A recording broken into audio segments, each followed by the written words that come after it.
Hello, I'm the Daily Storyteller, and I'm here to keep you company today. If you've visited my channel before, welcome back.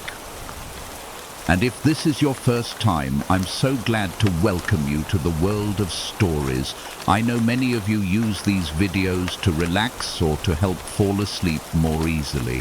So get comfortable, let your body relax, and allow the gentle sound of rain in the background to wash away your stress and worries. In this video, you'll hear chilling stories, most of them based on true events, told with honesty and depth. If you enjoy this content, please like the video and subscribe to my channel. Now then, let's begin.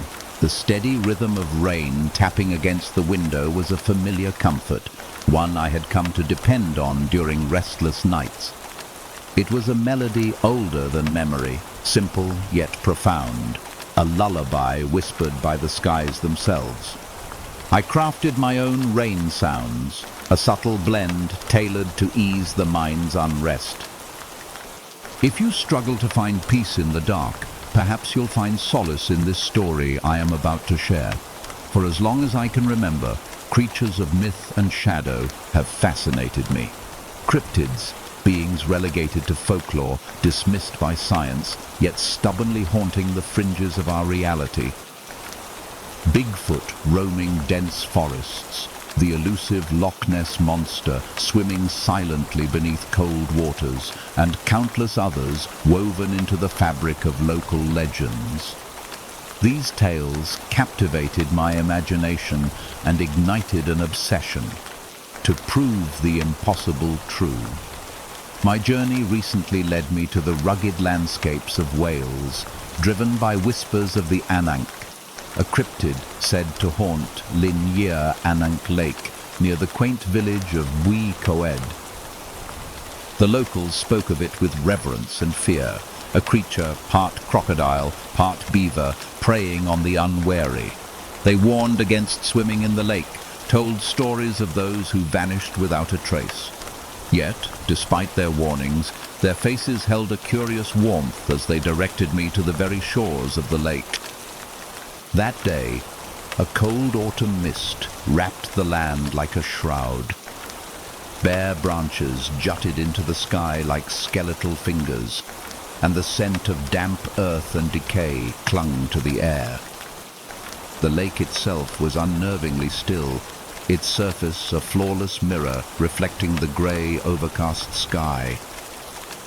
I stood for over an hour, rain light but persistent, eyes scanning the water for any sign, a ripple, a bubble, a shadow larger than a fish. But the lake revealed nothing, offering only silence and stillness.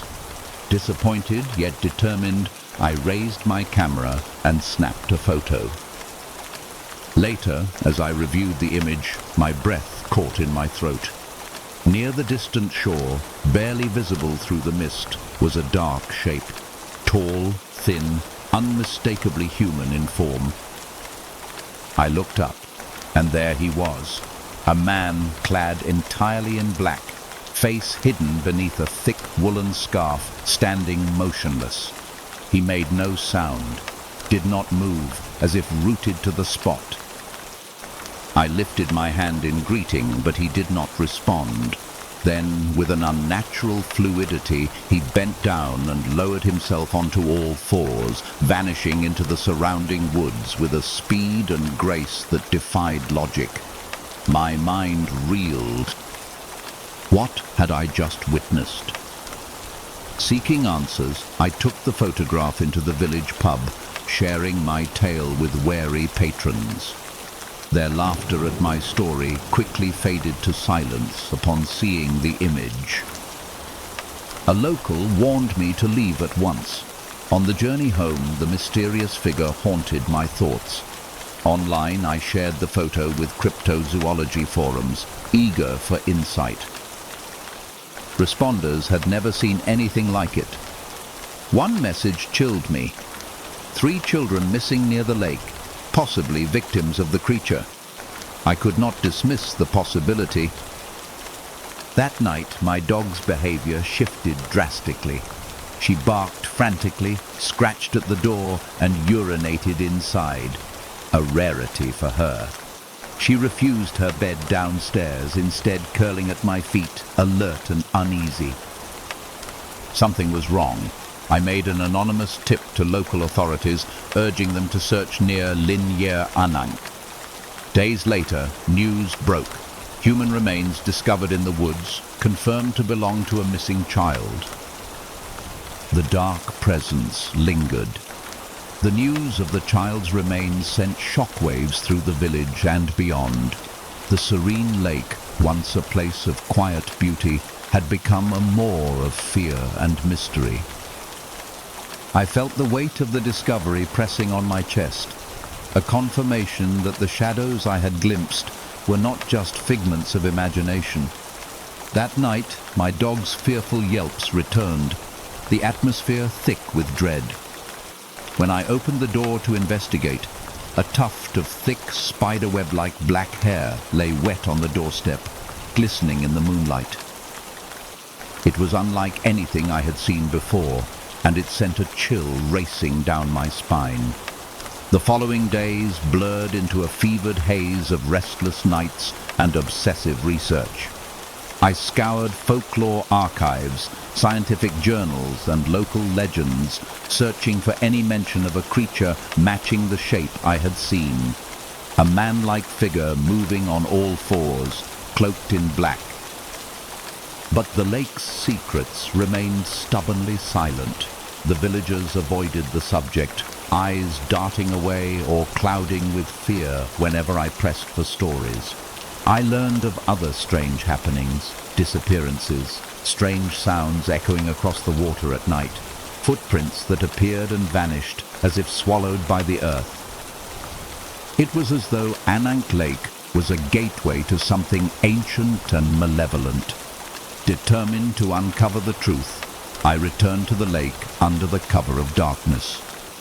Armed with cameras, night vision equipment, and a restless spirit, I waited by the shore, ears straining for the slightest sound. Hours passed in silence until a subtle rustling in the underbrush caught my attention. A figure emerged, tall, black-clad, moving on all fours with unnatural speed and agility. My breath caught, heart pounding as I fumbled for the camera. The creature stopped, eyes gleaming faintly in the night, a chilling intelligence behind them. It regarded me for a long moment before vanishing into the shadows, leaving behind a silence that screamed louder than any noise. I knew then that the legend was real and that the creature guarded its territory fiercely. In the weeks that followed, the search intensified. Police patrols increased, local hunters organized expeditions, and researchers flocked to the area. But the Anang remained elusive, a phantom slipping through the mist. The loss of the children weighed heavily on the community. Vigils were held, prayers whispered into the cold night air. Parents held their children closer, eyes haunted by the unknown lurking just beyond sight. For me, the encounter changed everything. The cryptid was no longer a distant myth, but a terrifying reality. A reminder that some secrets are better left undisturbed, yet some truths demand to be faced. I packed my belongings and left Wales behind, but the lake, the creature, and the missing children followed me, ghosts etched into my memory. Sometimes, late at night, I hear the soft patter of rain and wonder what lurks beneath its gentle melody. January 1987 was a cold, bleak month in Wichita, Kansas, a city not used to horrors lurking behind closed doors. The Fager family, an ordinary household like many others in the neighborhood, became the center of a chilling tragedy that would grip the community for decades to come. Philip Fager, a hard-working husband and father, left home on January 31st as usual, but would never return. Instead, He was found dead in the very doorway of his house. 2 gunshots to the back, the life draining from him silently and swiftly. His wife, Mary, had been away visiting family and would soon return to a nightmare no one could have imagined. Inside the basement of the Fager home lay the bodies of their daughters, Kelly, 16, and Cher, 9. The hot tub, a place of innocent childhood memories, had become a tomb. The water was scalding hot, turned to 90 degrees, concealing the horror beneath its surface. Cher had been bound tightly with electrical tape, strangled before being submerged in the water. The forensic details were grim, but Kelly's death was more mysterious. She was unbound, with no visible wounds, yet drowned in the boiling tub. The timeline and sequence of these acts remain a haunting puzzle. The house bore no signs of forced entry. Neighbors reported nothing unusual, no cries, no disturbances. The family car and some personal tools were missing. A handyman named William Butterworth, hired to perform work on the house, was nowhere to be found. The community was shocked and frightened. A loving family was torn apart in a way that seemed both senseless and calculated. Weeks passed before Butterworth was located, nearly a year later, in Stuart, Florida. His arrest followed swiftly, found with stolen credit cards and the Fager's car keys in his possession. His demeanor was calm. He offered no resistance. During interrogation, Butterworth painted a fragmented picture. Upon entering the house, he found Philip's body near the front door. Strange noises came from the basement, and fearing the unknown, he fled. He claimed a trance-like state followed his escape, with no recollection of his actions in the days after. His defense was bolstered by hypnosis sessions aimed at unlocking repressed memories. Butterworth consistently maintained his innocence, though details of his timeline were hazy. Friends and acquaintances described him as a helpful family man with no criminal past. Financial troubles clouded his recent weeks, but nothing seemed to explain the horrific crimes. The trial became a spectacle filled with tense moments and murky evidence. Despite suspicions, the prosecution failed to establish a motive or produce definitive proof. The key letter from the infamous BTK strangler complicated the narrative. The serial killer publicly denied involvement, but praised the actual murderer. Butterworth's lawyers attempted to introduce the BTK letter as evidence to deflect blame, but the judge ruled it inadmissible. Other crucial evidence, including testimony about Kelly's boyfriend and physical prints, were also excluded. Ultimately, Butterworth was acquitted, leaving the case cold and the community unsettled. Even after the trial, whispers and theories circulated. Some believed Butterworth was guilty, but had slipped through legal cracks. Others suspected the killer walked free, their identity a secret kept by silence or fear. Lieutenant Landwehr, involved in the investigation, later mused that a different jury might have produced a different outcome. When Dennis Rader, the true BTK killer, was apprehended years later, he possessed the original letter sent to Mary Fager, but denied any involvement in the murders. The mystery remained. The Fager family murders became an unsolved nightmare, a scar on Wichita's history. It was more than a crime. It was a story of innocence lost, justice deferred, and the chilling truth that some shadows never fully lift. The aftermath of the trial left a heavy pall over Wichita. The Fager family, once pillars of their community, had become names whispered with sorrow and fear. The unanswered questions hung in the air like thick fog. What really happened inside that house? Who was responsible? And why? As the seasons changed, so did the atmosphere around the neighborhood. The house at 7215 East 14th Street remained vacant for months, a silent monument to tragedy. Neighbors reported strange noises, flickering lights, and the eerie feeling of unseen eyes watching from empty windows. The media circled, hungry for updates on a case that had captured the nation's attention but offered no closure. Documentaries were made, theories dissected, and yet the truth remained elusive. William Butterworth returned to Wichita under strict legal supervision after his acquittal, but the community's distrust lingered. Rumors of his guilt persisted, whispered in grocery stores, schools, and bars. He lived under a shadow heavier than any man should bear, isolated and watched. Butterworth's own life became a study in contradictions. He maintained his innocence fiercely, yet his fragmented memories and the hypnosis sessions revealed troubling inconsistencies. He recalled working on the sunroom, returning from lunch to find Kelly in the basement with an unidentified man. He saw condensation blur the glass, never clearly identifying the figure, but sensed danger. His story was corroborated partially by a retired police captain who confirmed Butterworth's whereabouts during parts of that day, though the tension in Butterworth's eyes suggested secrets yet untold.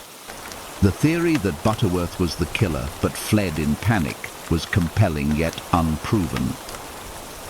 Footprints in the snow near the backyard fence, which he claimed to have crossed multiple times to escape, were mysteriously absent. Investigators believed the family had trusted Butterworth, allowing him access, but whether he had betrayed that trust remained an open question. As years passed, the case faded from headlines, but never from the hearts of those who remembered.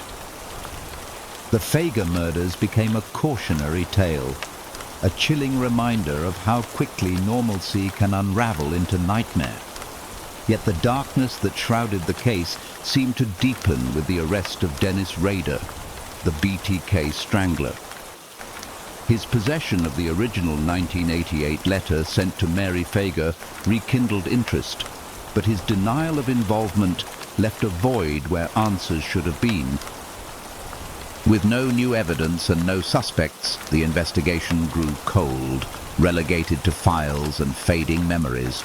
But for me, the story of the Fager family was not just about crime, it was about humanity, about lives cut short, justice denied, and the haunting silence of questions unanswered.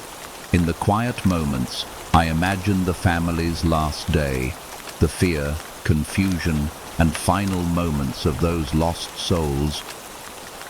What torments lingered in the shadows? What truths remained locked away in the cold walls of that empty house? The answers remain out of reach, suspended in a nightmare that refuses to end. This case, like the cryptid at Anank Lake, is a dark thread woven into the fabric of human fear and mystery. Both speak of the unknown, of secrets lurking just beyond our grasp. And both remind us that some stories are far from finished. The city never truly sleeps, but in its forgotten corners, darkness reigns with a heavy hand. Beneath the glittering skyline and bustling streets lies a world few dare to see. A shadow city where survival is a daily battle and spirits linger in the cracks of broken sidewalks. I met Kay on an ordinary evening that turned extraordinary. We bonded over simple pleasures, gaming, music, and crack fries at a downtown brewery, but the night's real story awaited us at the park circle. The circle was alive with art and music. Jazz tunes floated through the air, mingling with the laughter of people enjoying the first warm days of spring. Kay, new to the city's rhythms, marveled at the events, especially her first time in a hammock, rocking gently beneath the dappled sunlight filtering through the trees. Our laughter was interrupted when a shadow fell over us. A man, ragged and wide-eyed, approached uninvited. He dropped his backpack against a tree near our hammock, cracking open a paper bag and taking a swig from a bottle concealed within. His presence was unsettling, but not uncommon. The city's homeless often drifted into public spaces, silent witnesses to the life passing them by. Kay's eyes darted to me, silently asking what to do. The man's attempts at conversation grew intrusive. He rocked our hammock, asked where we got it, and lingered too close. The usual polite deflections failed. My unease grew as a sleek van pulled up nearby, its windows dark and plates obscured. From the van emerged a sharply dressed man speaking in a foreign tongue, his eyes fixed on us with an unsettling intensity. His whispered words seemed to weave a warning I only partly understood. Fear clawed at my chest. The following moments were a blur. I texted Kay a lifeline, an excuse about friends arriving, while swiftly packing the hammock. The two of us slipped into the crowd, hearts racing as the ragged man and the businessman exchanged sharp glances and whispered threats. We fled through side streets, desperation guiding our steps. When we reached my aunt's house, the weight of what had happened settled heavily. She told us of a disturbing rise in abductions and sex trafficking in the city. Women snatched from sidewalks, targets marked by strangers, pulled into vans like ours. Sitting nearby, bright and visible in our yellow hammock, we had been exposed, vulnerable. The city's shadows hold many stories, some whispered in fear, others shouted in silence. Growing up in a small town, I knew the sting of being an outcast. When my father was arrested for DUI, rumors tore through my life like wildfire. Bullies tormented me, their cruel words a daily assault. The nightmare was worse than the reality. My father's sentence was far lighter than I feared, but the scars remained.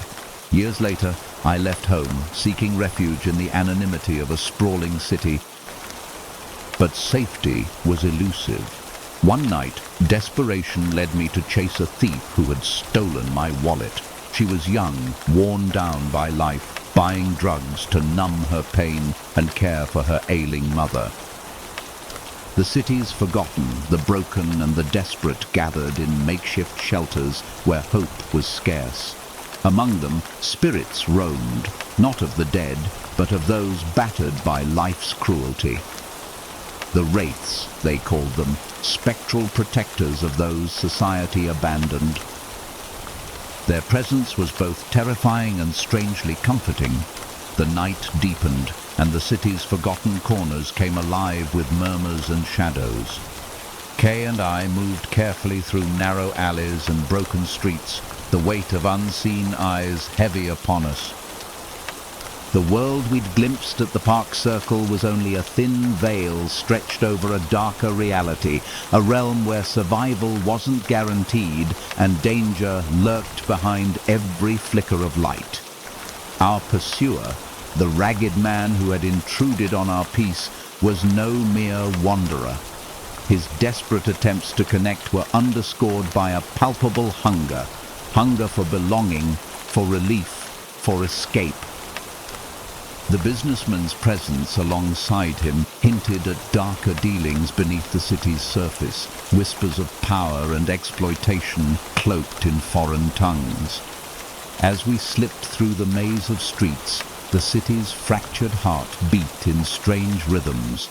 People huddled in doorways, faces gaunt and eyes hollow. Mothers clutched children, swaddled in tattered blankets, their cries muffled by the harshness of their surroundings. The scent of sickness and sorrow mingled with the sharp bite of cold night air. We passed by figures shrouded in ragged cloaks, their forms shifting like shadows. These were the wraiths, once lost souls who had endured great injustice, now guardians of the forsaken. Their skeletal hands gripped at the darkness itself, warding off the predators who sought to plunder what little remained. When the suited men arrived, slick and cruel, the wraiths rose silently from the shadows. The clash was swift and brutal. Screams echoed as the men were overpowered, their finely tailored coats torn and wallets stripped away. The wraiths did not kill. They delivered justice of a different kind, returning the balance to a world unbalanced. Kay and I watched, hearts pounding, caught between fear and awe. In the weeks that followed, the city's dark underbelly revealed more of its secrets. The young woman who had stolen my wallet led me to a shelter, a grim sanctuary where illness and pain were constant companions. Her mother, frail and wasted, lay wrapped in rags, eyes flickering between consciousness and torment. "It's cancer," the thief whispered, her voice trembling. No treatment, no hope, just pain. "This is why I steal." I felt a surge of helplessness and sorrow. The lines between right and wrong blurred in the face of such desperation. The shelter was filled with others like them, lost, broken, surviving on scraps and stolen moments of kindness. Their stories were etched into every wrinkle, every scar. Society had cast them aside, leaving them to fade in the shadows. One evening, as I sat with them, the sound of splintering wood shattered the fragile peace. Men in expensive suits stormed the shelter, their faces twisted with greed and contempt. "This land is ours," one declared, voice dripping with menace. "Move out now, or face the consequences." The residents braced for violence, but the wraiths intervened once more. The clash was fierce, spectral hands choking the life from the invaders, screams mixing with curses. The battle ended with the men fleeing, their threat temporarily quelled. The young woman's eyes blazed with defiance. "This is all we have left. We won't give it up." Her courage ignited a fire within me, a resolve to stand against the darkness encroaching on their lives. Yet beneath the courage lay a current of despair. Stories of abduction, trafficking, and loss haunted the streets. Kay's aunt warned us of a terrifying rise in disappearances, women snatched in the night, their fates sealed by unseen hands. Our yellow hammock, a symbol of innocent joy, had marked us as targets. The city's shadows are deep and many-layered. Within them dwell tales of heartbreak and resilience, of cruelty and compassion. It is a place where the light struggles to reach, but where the human spirit still flickers, fragile yet unyielding. There are worlds within worlds, places where reality bends and magic weaves through every line and shadow. For my friends and me, that world began in the most unexpected way, inside a drawing.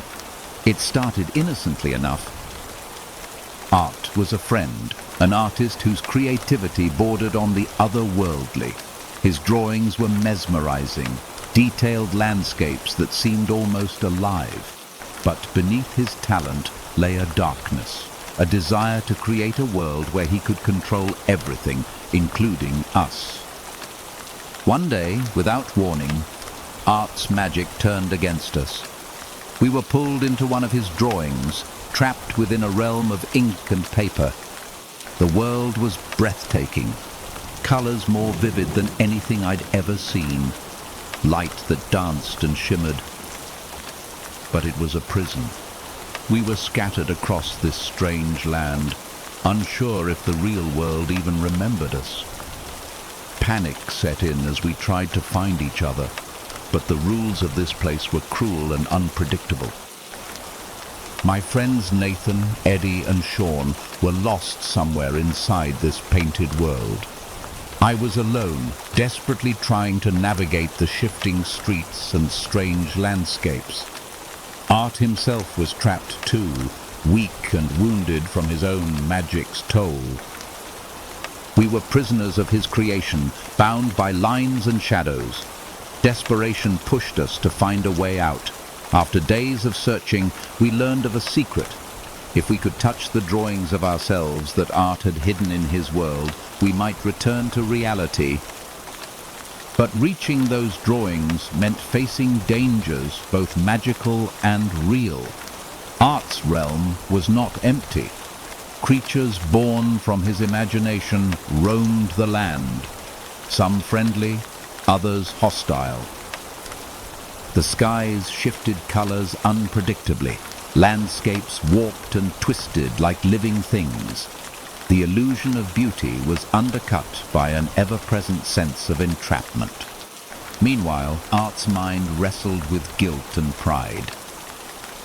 His magic had spiraled beyond control, turning his dream into a nightmare for all of us. The burden of his power was evident in his eyes, equal parts regret and defiance. One evening, a flicker of hope. My friends found a drawing, a sketch of a trapdoor Art had concealed beneath the cobblestones. If they could unlock it, escape might be possible. Eddie and Sean were the first to emerge, their faces pale but relieved. Nathan hesitated, distrustful of Art's promises, his fear of betrayal stronger than his hope. We had to trust, because our lives depended on it. But even as they returned, new dangers surfaced. The boundaries between drawings blurred. We risked being pulled deeper into layers of ink and shadow, trapped forever in a maze without exit. Our struggle was not just against the magic, but against time, fear, and each other. The relief of seeing Eddie and Sean back was short-lived. Nathan's hesitation gnawed at us all. His distrust wasn't unfounded. Art's power had trapped us in this surreal prison, and any promise from him was shadowed by uncertainty. We gathered near the sketch of the trapdoor, a fragile lifeline in a world painted with deception. Art himself seemed conflicted, torn between his desire to protect us and the madness creeping into his creations. As Nathan finally reached out and touched the drawing, the trapdoor swung open and he descended into the safe room Art had crafted, a hidden refuge from the shifting chaos of the drawing world. For a moment, hope blossomed. We were not alone. We had a chance, but the world outside the safe room was still perilous. The boundaries of Art's realm grew unstable. Lines blurred and twisted, turning streets into mazes, colors bleeding into darkness. Creatures of ink stalked the corners, their forms shifting unpredictably. We had to move quickly to find the next drawing, our passage back to reality. Each step felt heavier, as if the drawing itself resisted our escape. Fear whispered that any wrong move would condemn us to eternal imprisonment, lost among endless layers of paint and paper. Art, despite his wounds and guilt, became our reluctant guide. His knowledge of the realm's secrets was invaluable, but his magic was unpredictable. He could conjure pathways or close doors with a flick of his brush, but each act drained him further. His eyes told stories of loneliness and regret. This world was his masterpiece, and his cage. As we navigated through painted forests and shimmering lakes, fragments of our memories flickered like fading sketches. Faces of loved ones, places we once knew, blurred at the edges, slipping away with every passing moment. The drawing was rewriting itself, erasing what was once familiar. The final challenge awaited us at a towering painted cottage, a place both beautiful and ominous. Art had drawn this as a gateway, but guarding it was a darkness born from his deepest fears. The air shimmered with tension as we faced the shadows, our resolve tested. To pass through, we had to confront the drawing's heart. a mirror reflecting not just our forms, but our doubts and despair. With trembling hands, we touched the final drawing, a door leading back to the real world. Light flooded our senses as the painted prison began to dissolve. We emerged blinking into sunlight, breathless and changed. Art remained behind, his fate uncertain, a guardian of the realm he created, trapped in his own masterpiece. Back in the real world, the bonds forged in ink and shadow remained unbroken. Our ordeal had reshaped us, teaching us about trust, sacrifice, and the fragile nature of reality. The drawings were locked away, sealed, a reminder of the worlds hidden beneath the surface of art and imagination. In the vast silence before time began, there was only emptiness, a boundless void where no light dared to tread and no sound dared to break the stillness. It was a realm untouched by life, a canvas waiting for a story to be told. From this infinite darkness rose a being of immense power and sorrow. Wings of shadow unfurled beneath a sky painted in bloody hues, their feathers burning like embers. This was the Creator, neither god nor monster, but something forged in the crucible of loss and hope. The world had ended once before, devoured by rage and ruin. Its forests burned to ash, its rivers ran dry or boiled with poison, its creatures reduced to silence and dust.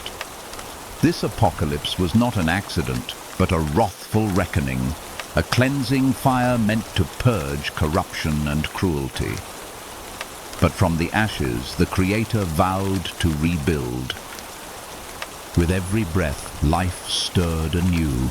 Pale and delicate at first, the first beings emerged from the soil, their skin like fresh milk, and their eyes the color of earth. These were the children of Ash, born into a world unshackled from the chains of fear and tyranny. The skies wept with rage as ancient forces, long dormant, awoke to challenge this fragile genesis. Thunder rumbled like the growl of titans, and storms roared with fury, intent on undoing what had been painstakingly crafted. The Creator stood unyielding against this tempest, wings spread wide to shield the newborn world. Fire clashed with water, wind carved mountains while earth trembled beneath their battle. It was a dance of destruction and creation, a war for the soul of a realm. The elements obeyed no master but their own will, forging landscapes of breathtaking beauty and terrifying might. Silver-leafed forests whispered secrets in the breeze. Rivers gleamed like molten crystal, winding through valleys where luminous creatures danced beneath the stars. Yet shadows lurked beneath this radiance. Echoes of the old world's cruelty clung to forgotten corners. Twisted beasts born from malice, creeping vines that suffocated life, whispers that poisoned minds. The Creator's vision was one of hope and freedom, but the path was stained with sacrifice and strife. Every new dawn brought challenges that tested the resolve of both Creator and creation. From the ashes rose resilience, a stubborn flame refusing to be snuffed out. The burgeoning civilizations took shape, cities carved from stone and light, where beings thrived in harmony with the land. But tensions simmered beneath the surface. The old powers, once rulers of tyranny and despair, refused to fade quietly. They unleashed tempests, plagues and shadows that sought to reclaim dominion. Yet for every act of destruction there was creation, for every fall a rise. The children of Ash learned to wield the elements, to heal the wounded earth, and to forge bonds unbroken by fear. The Creator watched over this delicate balance, a silent guardian in the storm, But the fiercest battles were not fought with fire or storm, but within the hearts of those who dwelled in this new world. The struggle between freedom and control, love and hatred, creation and destruction echoed through every soul. The future was uncertain, a tapestry woven from threads of light and shadow, and the Creator knew that in the end, the fate of all would hinge on choices yet to be made. The dawn of this new world was fragile, its foundations laid upon the ruins of what had come before. The children of Ash flourished under the watchful eyes of their Creator, their spirits unbowed even as the shadows stretched longer each day. Yet the old forces, relentless and vengeful, gathered their strength. From the scorched remnants of the past, they summoned storms of destruction, corrupting rivers and wilting forests. Their whispers sowed doubt among the inhabitants, turning allies into foes and peace into chaos. The Creator's wings, once a symbol of protection, now bore the scars of countless battles. Each clash with the darkness drained the life from his being, but his resolve never wavered. He was both the architect and the sentinel of this reborn land.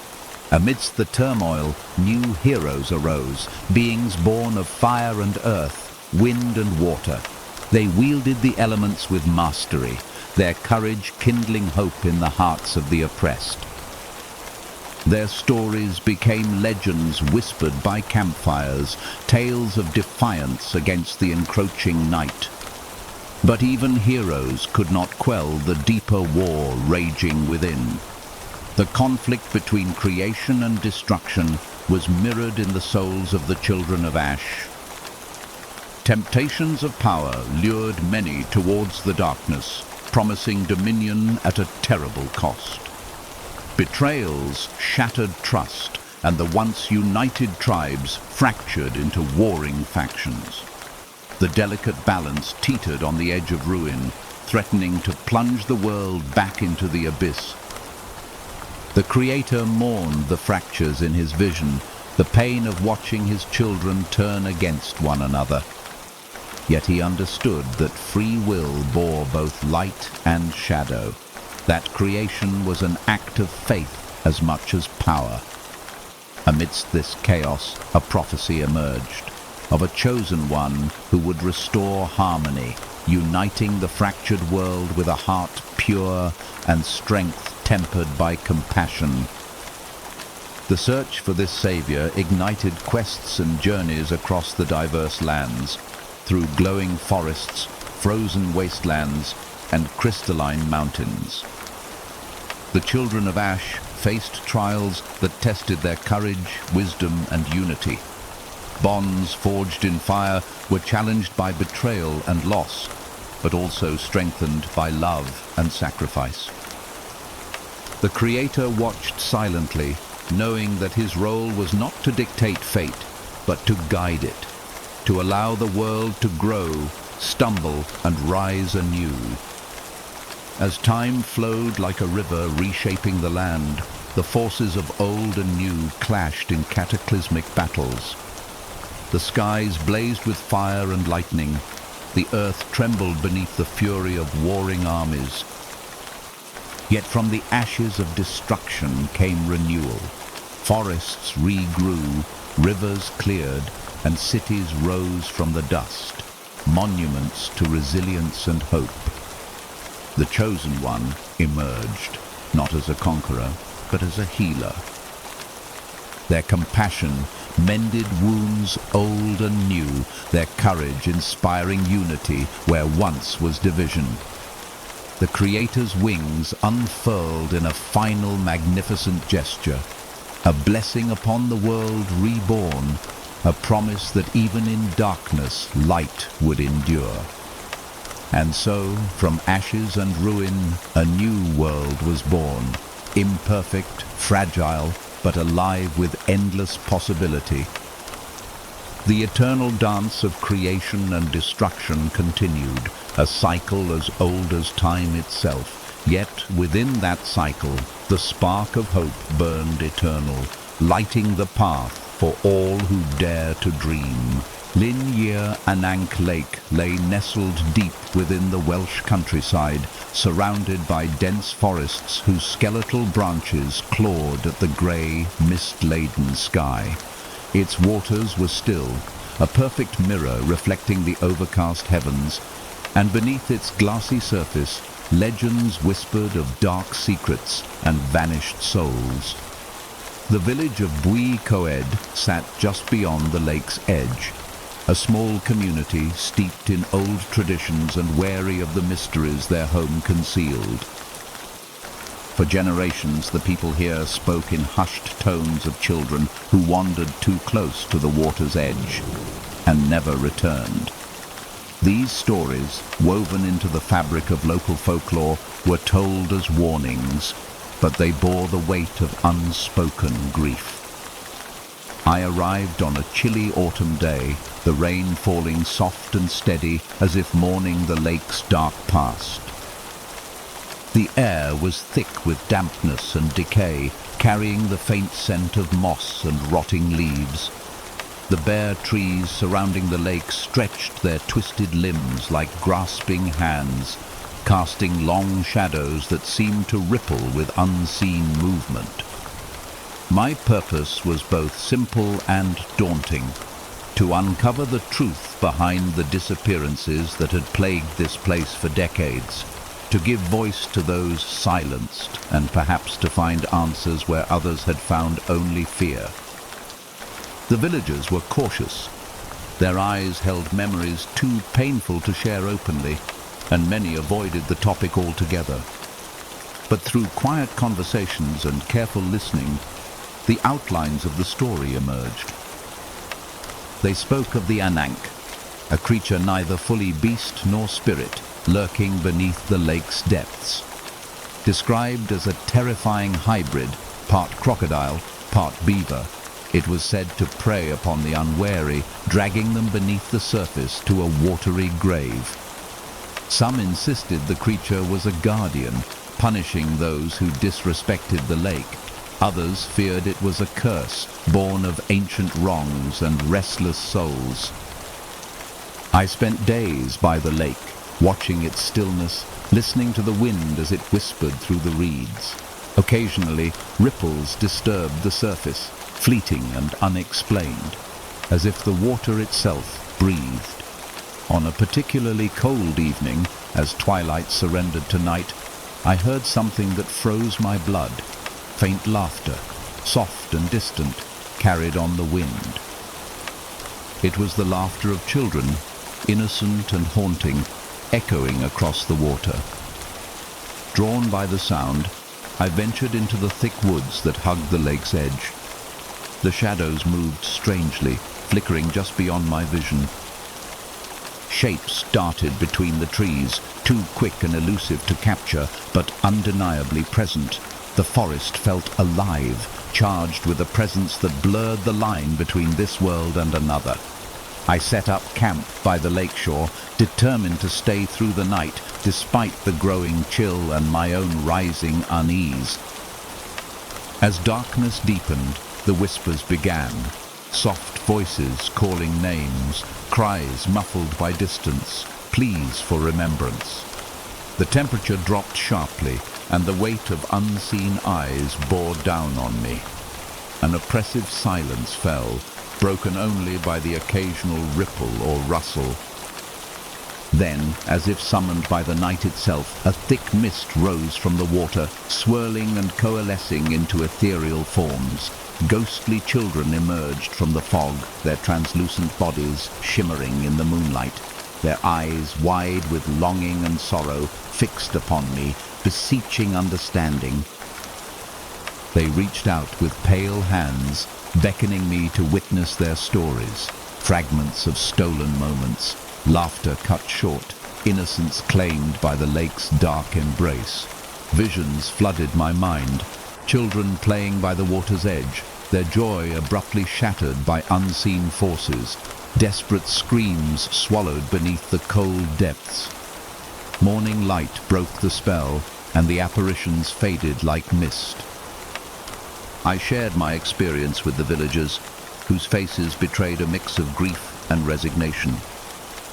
For them, the lake was not just a body of water, but a resting place, a graveyard for the forgotten. Efforts to search the lake's depths had been made over the years, but the waters jealously guarded their secrets.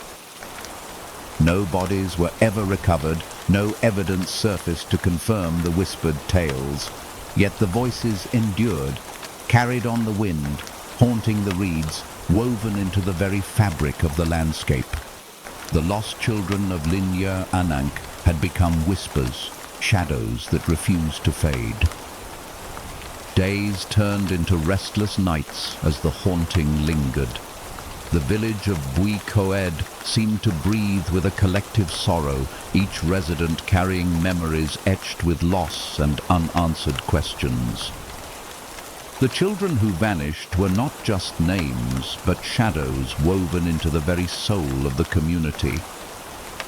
Despite the lake's serene facade, fear rippled beneath the surface.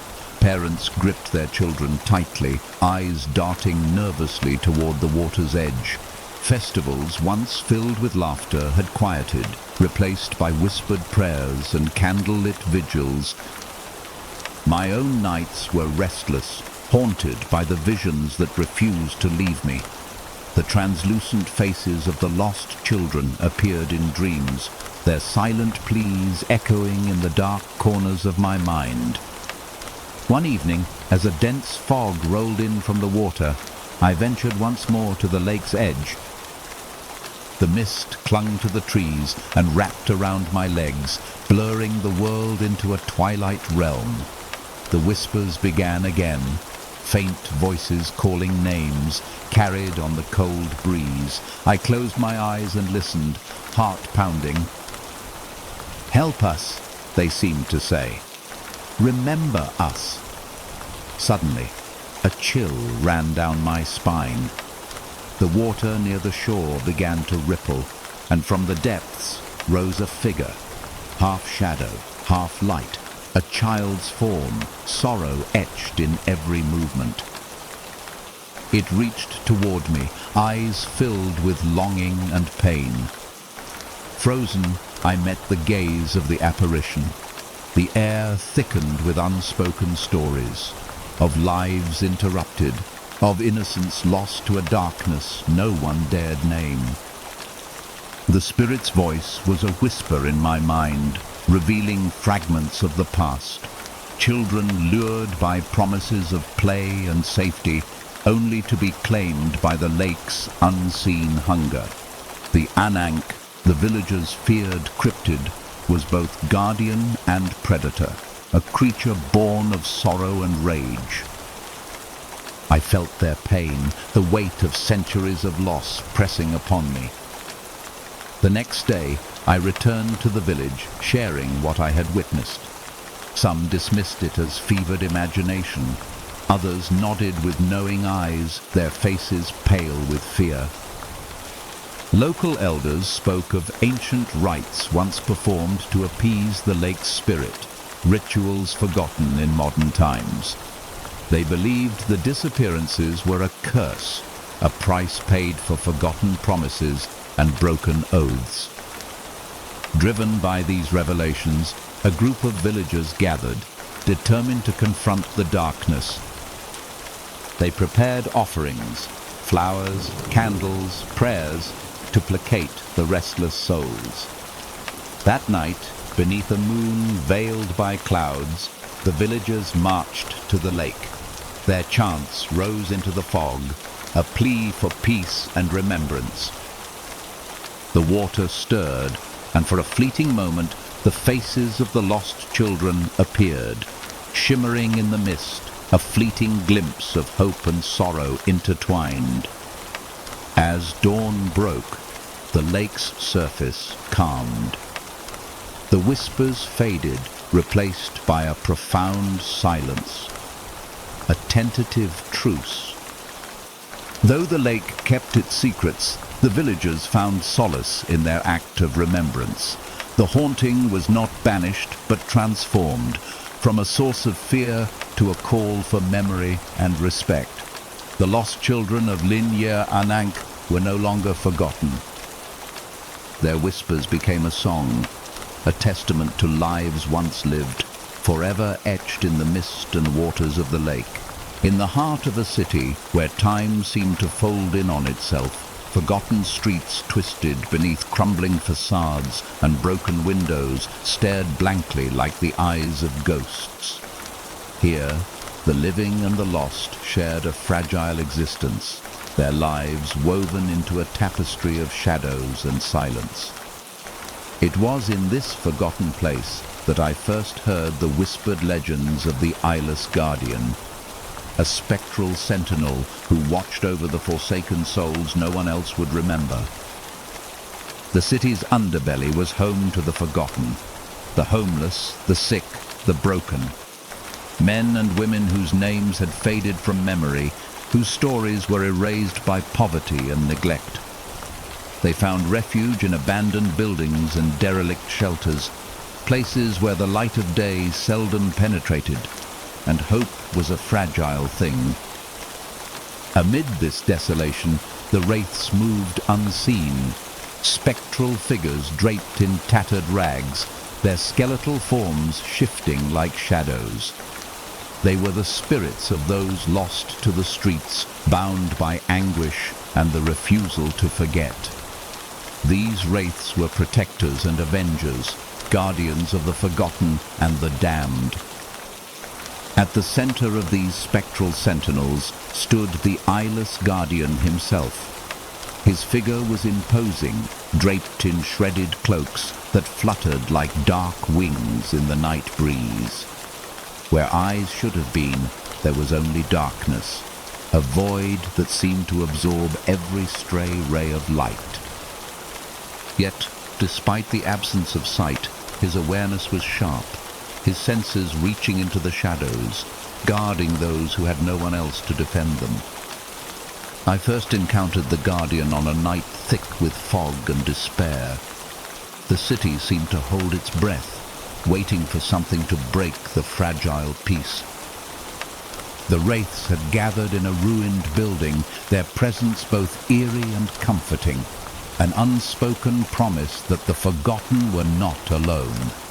Inside, the residents huddled close, their faces etched with hardship. They had survived hunger, sickness, and the cold bite of loneliness. Their eyes told stories of pain and resilience, and their whispered prayers filled the stale air. Suddenly, the night was shattered by the arrival of a group of men in expensive suits. Their faces bore the cruel smiles of those who see others only as obstacles or assets. They came to evict the residents, to clear the land for development, a new project that would erase this haven of the forgotten. The wraiths stirred. Without a sound, the eyeless guardian rose. His presence was like a shadow deepening, spreading through the room and beyond. His hands, pale and skeletal, moved with a grace that belied their terrifying form. From the darkness, the wraiths emerged, figures whose ragged forms seemed to flow like smoke. Their eyes, where visible, glowed with cold fire. They moved with relentless purpose, their silent advance a harbinger of retribution. The men's smiles faltered as the wraiths closed in. There was no mercy in their grasp. Fingers like iron clamps seized the oppressors, choking the breath from their bodies. Screams pierced the night, raw and desperate. The invaders were stripped of their finery, their watches, wallets, and weapons taken. Dragged from the building, they were cast back into the cold world they had sought to remake in their own image. The survivors watched in stunned silence. The eyeless guardian returned to his post, his hollow gaze sweeping the room, a silent vow that they would be safe, for now. But who was this enigmatic figure? What had made him the protector of those abandoned by society? I sought answers. Through whispers and fragments of stories, I learned of a man once ordinary who had suffered unimaginable loss. His sight had been taken, not by accident, but by choice, a sacrifice to gain the power needed to protect the vulnerable. He was once blind to the suffering around him, lost in his own pain. But through tragedy, he found purpose.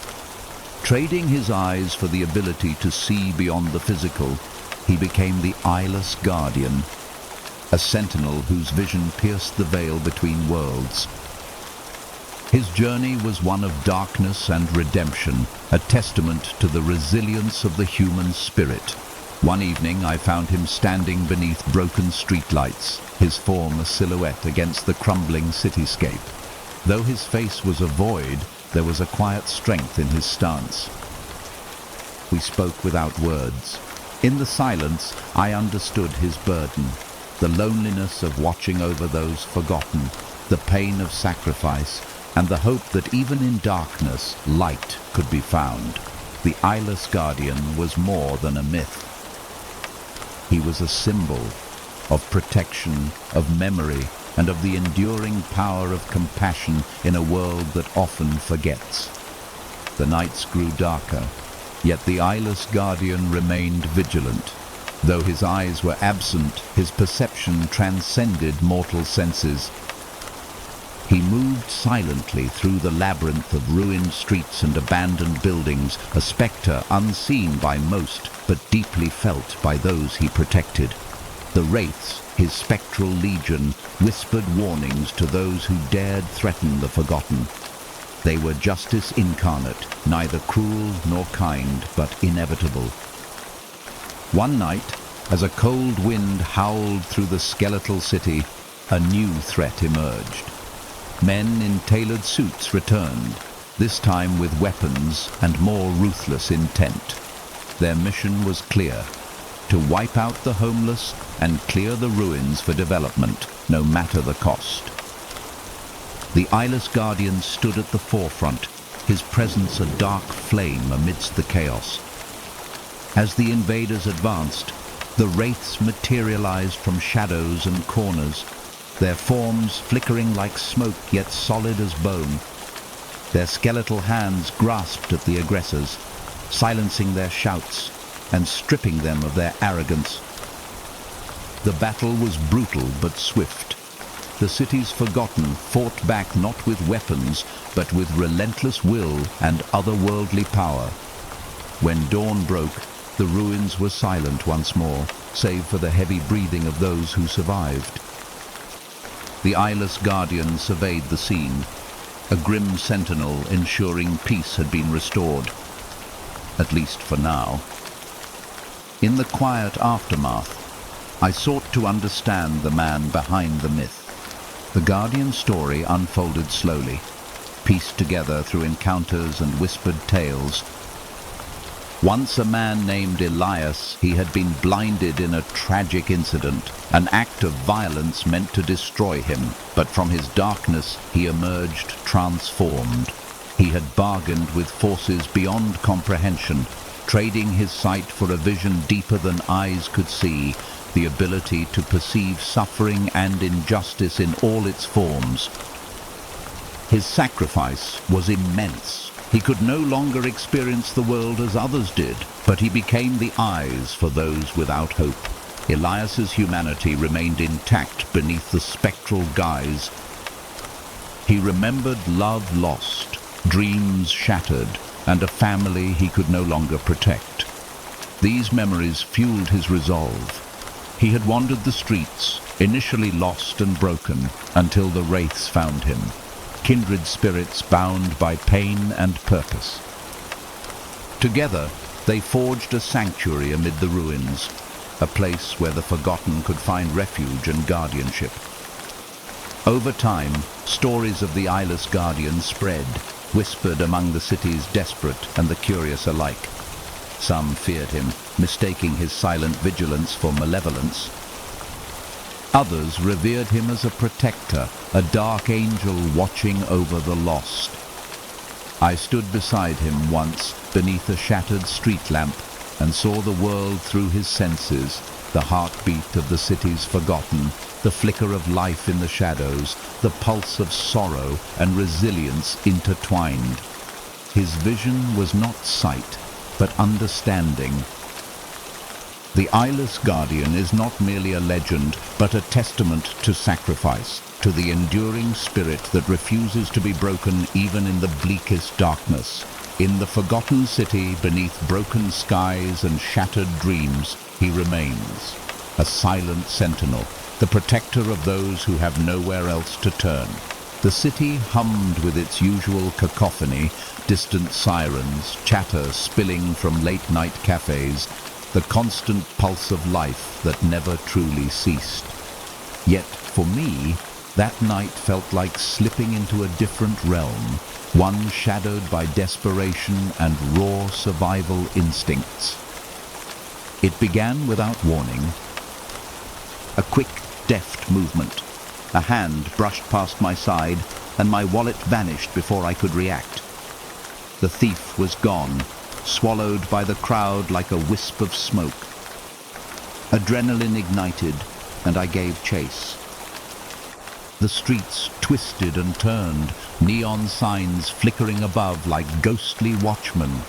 Buildings leaned like weary sentinels, their cracked windows reflecting fragments of my frantic pursuit. The thief darted ahead, a young woman, agile and determined. Her eyes were hard, carrying the weight of pain and unspoken stories.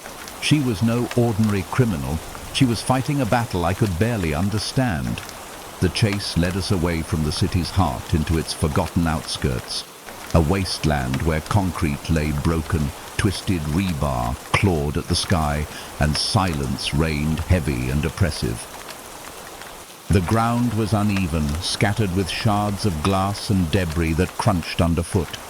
The air was thick with the scent of decay and cold earth, a stark contrast to the bustling life left behind.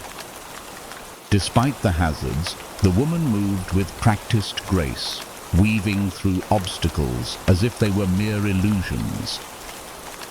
As I struggled to keep pace, glimpses of her life flickered before me. Stolen moments of kindness amid cruelty, a fierce love that drove her beyond exhaustion. She carried burdens invisible to most, caring for a mother, sick and frail, hidden in a makeshift shelter among the ruins. The stolen wallet was not mere greed, but necessity, exchanged for drugs to numb unbearable pain. Her theft was an act of desperation, a plea for survival in a world that had turned its back.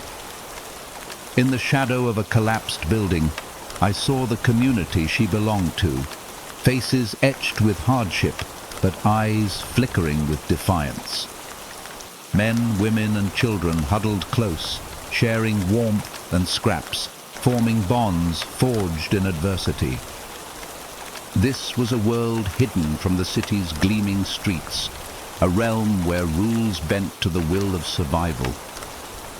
Tensions rose as we ventured deeper into the wasteland. The thief glanced back, her gaze a mixture of fear and resolve. Danger lurked beyond the crumbling walls, threats from those who ruled these shadows with brutality. The chase had transformed from pursuit into a fight for life. Every step echoed with urgency. The cities forgotten were trapped in a cycle of pain and resilience, and I had become part of their story. The night deepened as the chase stretched into the desolate heart of the wasteland. The thief's pace quickened, weaving through broken streets and forgotten alleyways, her breath ragged but determined. I could see the desperation etched on her face. Survival was no longer a choice but an instinct. Behind her, shadows shifted. Figures emerged from the darkness. Dangerous men with eyes like predators, moving with cruel intent. They had been tracking her, drawn by debts unpaid and promises broken. The wasteland was their hunting ground, and she was their prey. Heart pounding, I pushed myself harder, every muscle screaming. The world around us blurred. Jagged ruins, shattered glass glinting in the moonlight, the sharp scent of fear hanging thick. We burst into a crumbling warehouse, a refuge for the lost and broken. Inside, flickering candles cast dancing shadows on cracked walls, revealing faces worn by hardship but alive with fierce spirit. The thief disappeared into the crowd, swallowed by a community united by pain and resilience. Mothers cradled sick children, old men told stories of better days, and the air was thick with unspoken sorrow. She emerged moments later, clutching a small packet, the drugs she'd purchased with the stolen wallet. Relief flickered in her eyes, mingled with guilt and exhaustion. "This is for my mother," she whispered, voice barely audible over the murmurs. "Without this, she suffers too much." Her words cut through the tension, revealing a humanity often lost in the harshness of the world. But safety was fleeting. The men who pursued her arrived, their faces twisted with rage and greed. The wasteland erupted into chaos, shouting, running, desperate clashes in the dark. The community rallied, defending their own with makeshift weapons and unwavering courage. The eyeless guardian of this ruined city might not have been present, but the spirit of resistance burned fiercely. Caught in the turmoil, I realized the true battle was not just for a stolen wallet, but for dignity, for survival, for a sliver of hope in a world that had forgotten them. As the invaders fled into the night, wounded but defeated, the thief looked at me with gratitude and exhaustion. Her fight was far from over, but in that moment we were allies bound by the shared struggle. The wasteland was more than ruins, it was a crucible of human spirit. A place where despair and hope intertwined, where survival demanded sacrifice, and where every stolen moment was a victory. I left the ruins that night changed, humbled by the courage I had witnessed, haunted by the stories behind every face. The chase was over, but the journey to understand their world had just begun. The land had once been a cradle of life, fertile soil cradling ancient forests, rivers weaving melodies through green valleys, and wildlife thriving beneath the open sky. But the hands of time and neglect had transformed this haven into a wasteland forgotten by history and forsaken by fortune. Now, under a sky perpetually heavy with brooding storms, the abandoned land lay cloaked in silence, its fields overrun by wild weeds, and its ruins whispering the stories of forgotten dreams. Two starkly different forces converged upon this desolate place.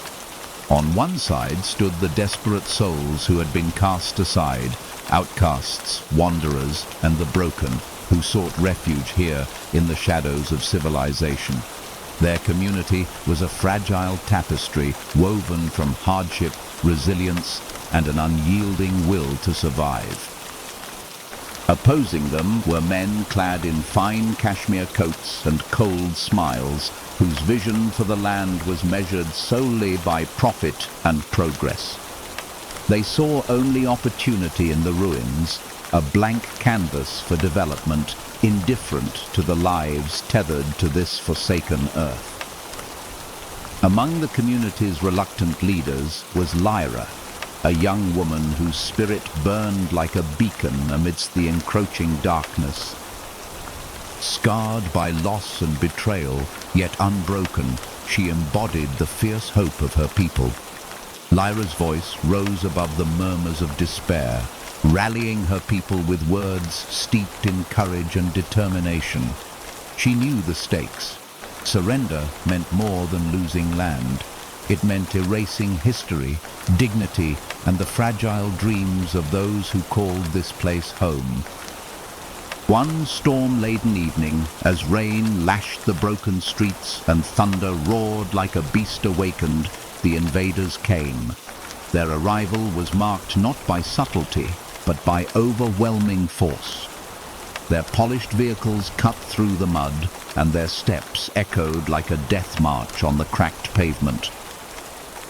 The men in cashmere coats disembarked with calculated smiles, their eyes scanning the land as if it were mere property to be claimed. Their demands were blunt and merciless. The land must be cleared. No negotiations. No compassion. The community braced itself.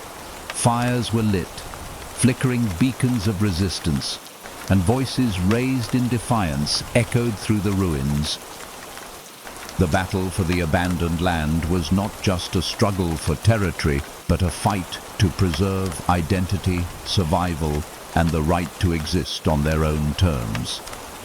Lyra stood at the vanguard, her eyes blazing with unshakable resolve. She carried the weight of her people's hopes and fears, knowing that surrender meant not only loss, but the dissolution of a fragile sanctuary. As the invaders advanced, the very earth seemed to tremble beneath the mounting tension. But beyond the visible conflict, forces unseen gathered with equal purpose. From the depths of darkness, the eyeless guardian emerged. A silent sentinel cloaked in shadows, eyes absent but vision piercing. At his side moved the wraiths, spectral protectors whose presence sowed fear among the oppressors. Their arrival was swift and merciless. The wraiths swept through the invaders like a storm, their skeletal hands delivering justice with an unrelenting grip. Screams pierced the night as the attackers were overpowered, their fortunes stripped away, their ambitions crushed beneath spectral wrath. Amidst the chaos, Lyra confronted the leader of the invaders, a man whose cold, calculating gaze mirrored the greed that had poisoned the land. Their meeting was a clash of wills, words sharper than swords, promises laced with threats. The fate of the abandoned land hung in precarious balance, caught between light and darkness, hope and despair. The night air was thick with tension as Lyra stood face to face with the leader of the invaders, a man whose cold gaze bore into her soul like a blade. His suit was impeccable, his voice smooth but laced with menace. "You cannot win, Lyra. This land is destined for progress. Your people are relics of a forgotten past," he sneered. "Leave now or be swept away." But Lyra's eyes burned with defiance. "This land is more than soil and stone. It holds our memories, our lives.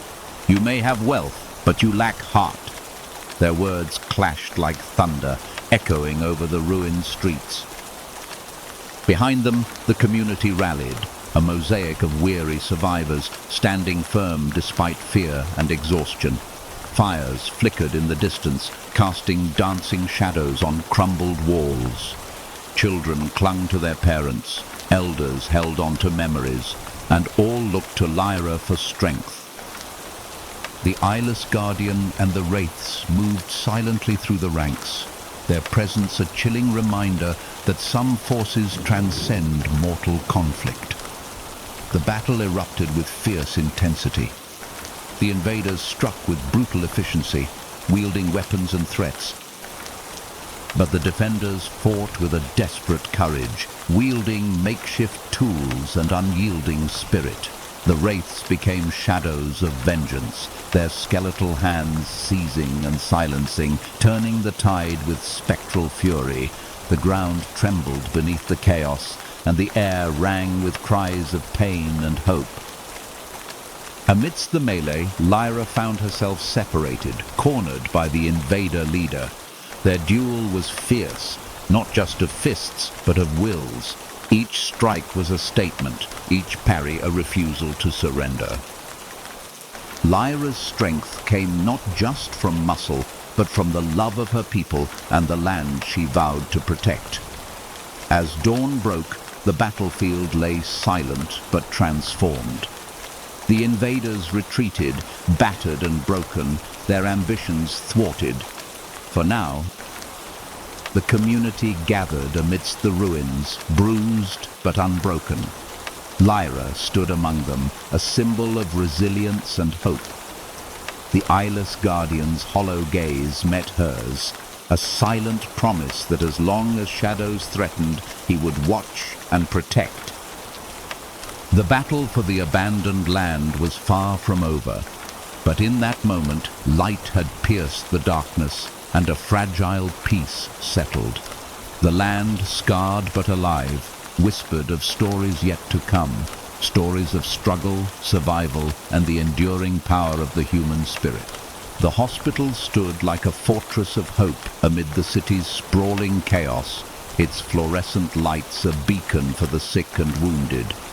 But beneath its sterile exterior lurked shadows not found in the textbooks. Shadows of neglect, exhaustion, and desperation.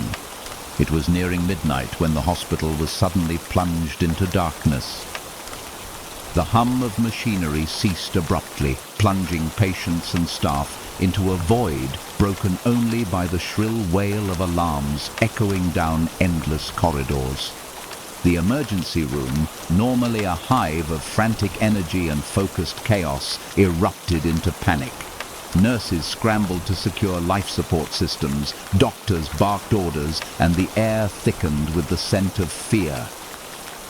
Among the frantic crew was Clay Turner, a mechanic whose hands bore the grime and scars of years spent in the bowels of machines and engines. He was a man of few words, but his resolve was unwavering. When the power failed, Clay did not hesitate. He raced through the labyrinth of the hospital's underbelly. Tangled pipes, dusty panels, and flickering monitors, determined to restore life to the machines that sustained hope. His fingers worked with practiced speed, guided by knowledge honed through years of necessity. The hospital was a maze, its systems fragile and often overlooked, yet Clay navigated with intimate familiarity. In less than 10 minutes, the lights flickered back, machines hummed to life, and alarms ceased their mournful cries. The emergency room breathed again, and lives were saved in the nick of time. The staff offered thanks, but Clay brushed them off, his focus already shifting to the next problem lurking in the shadows. But the night held more secrets than a simple blackout. Behind the scenes, the hospital was a place of contradictions, a battleground where the fight for life was waged amid crumbling infrastructure and stretched resources. Patients whispered of neglect. Staff carried invisible scars from endless shifts and impossible choices. Clay's own history was entangled with the hospital's dark corners. Once, a patient himself, he had seen firsthand the failures of a system designed to heal, but sometimes doomed to break. His return as a mechanic was not just a job, but a personal crusade. To mend what was broken, to fight for those who could not fight for themselves. The corridors bore the weight of stories untold. In room after room, lives hung in fragile balance. A child's laughter, once echoed here, now replaced by the beeping of monitors and the whispered prayers of loved ones. The hospital was more than bricks and wires. It was a living entity, pulsing with hope and despair, strength and fragility. Amid the chaos, Clay found moments of grace. A nurse's reassuring smile, a doctor's tireless dedication, a patient's quiet courage. But beneath these moments lay harsh realities. The hospital was chronically understaffed, its equipment outdated, its halls often silent witnesses to suffering born of neglect as much as illness. Clay moved through this world like a guardian, a man who understood that sometimes salvation was found not just in medicine, but in the relentless will to survive and the quiet acts of kindness that stitched together broken lives. His story intertwined with those he served, patients battling not only disease but loneliness, fear and pain, staff stretched beyond limits, carrying the weight of lives in their hands. The hospital's hidden cries were silent to the world, but deafening to those who listened. And Clay Turner was their silent sentinel, fighting in the shadows to keep hope alive. With power restored, the hospital hummed back to life, but the battle was far from over. The blackout was a symptom, not the disease. A glaring reminder of the fragility underpinning a place that was supposed to heal. Clay wandered the hospital's winding corridors, his senses alert.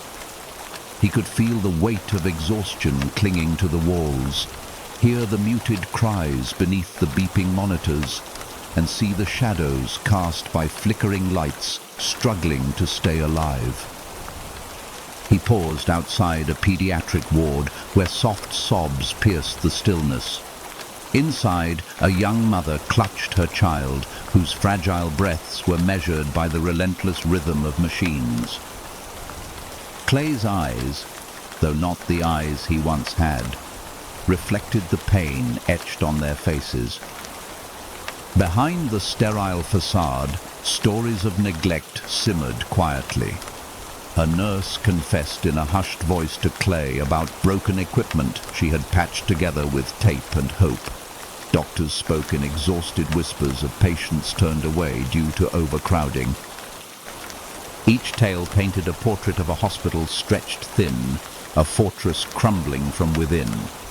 Clay knew the cracks went deeper. Budget cuts, understaffed shifts, and worn-out machines created a perfect storm, threatening the very lives the hospital sought to save. One night, Clay discovered a forgotten room, a storage closet where expired medicines and obsolete devices gathered dust. The stark contrast between the life-saving technology and the decay around it gnawed at him. He remembered his own time as a patient, the helplessness, the cold fear of depending on broken systems. The memory fueled his determination to be more than just a mechanic, to be a guardian of hope. His work became a silent rebellion. When machines faltered, Clay stayed late, hands steady as he coaxed life back into lifeless devices. When pipes leaked or lights flickered, he patched and repaired, knowing that every small victory meant a chance at survival for someone inside. Staff began to notice not just his skill, but his unwavering presence. He was a quiet anchor in the storm, a man who carried more than tools in his toolbox. He carried compassion and resilience. But Clay's efforts could not fix everything. He witnessed moments that no mechanic could mend. The final breath of a child, the anguished farewell of a family, the silent tears of a nurse who had given her all. These were the silent voices of the hospital, cries unheard by the world but searingly real to those within. Clay bore these voices with solemn strength, a reminder that even in darkness, human spirit endures. In the hospital's quietest hours, Clay often found himself reflecting on the delicate balance between life and death, hope and despair. The machines he repaired were more than metal and wires. They were lifelines connecting souls to the fragile thread of existence. His story was intertwined with theirs, a narrative of survival written in the hum of machines and the whispers of silent prayers. The hospital was a world of contradictions, a place where miracles happened and tragedies unfolded, where hope was both fragile and fierce. and Clay Turner was its silent sentinel, standing guard in the shadows, fighting to keep the light alive. There are worlds within worlds, places where reality bends and magic weaves through every line and shadow. For my friends and me, that world began in the most unexpected way, inside a drawing. It started innocently enough. Art was a friend, an artist whose creativity bordered on the otherworldly. His drawings were mesmerizing, detailed landscapes that seemed almost alive. But beneath his talent lay a darkness, a desire to create a world where he could control everything, including us. One day, without warning, Art's magic turned against us. We were pulled into one of his drawings, trapped within a realm of ink and paper. The world was breathtaking, colors more vivid than anything I'd ever seen, light that danced and shimmered. But it was a prison. We were scattered across this strange land, unsure if the real world even remembered us. Panic set in as we tried to find each other, but the rules of this place were cruel and unpredictable. My friends Nathan, Eddie, and Sean were lost somewhere inside this painted world. I was alone, desperately trying to navigate the shifting streets and strange landscapes. Art himself was trapped too, weak and wounded from his own magic's toll. We were prisoners of his creation, bound by lines and shadows. Desperation pushed us to find a way out. After days of searching, we learned of a secret. If we could touch the drawings of ourselves that Art had hidden in his world, we might return to reality. But reaching those drawings meant facing dangers both magical and real. Art's realm was not empty. Creatures born from his imagination roamed the land, some friendly, others hostile. The skies shifted colors unpredictably, landscapes warped and twisted like living things. The illusion of beauty was undercut by an ever-present sense of entrapment. Meanwhile, Art's mind wrestled with guilt and pride. His magic had spiraled beyond control, turning his dream into a nightmare for all of us.